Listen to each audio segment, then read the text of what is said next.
Maka kesuksesan kita seorang suami karena ditunjang oleh istri yang baik.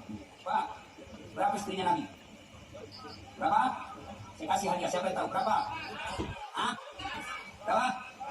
Salah. Berarti tidak ada satupun yang pernah mengatakan saya menyesal menikah dengan engkau Muhammad. Tidak. 11 istri Nabi. Kita satu istri kita menderita lahir batin. Muliakan istri. Bagaimana Rasulullah memuliakan istri beliau? Satu, beliau tidak pernah memanggil nama istri. Tidak pernah dipanggil Khadijah. Sudah merubuh.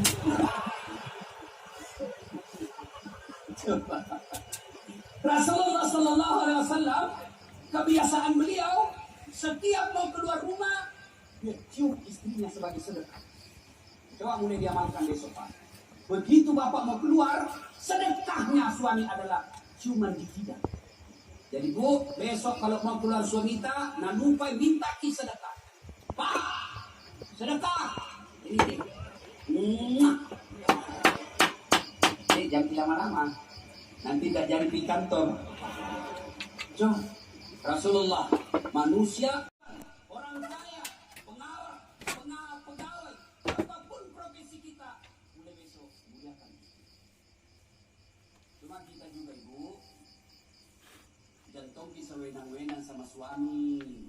Ada tuh itu ibu nakira suaminya tahanan. HP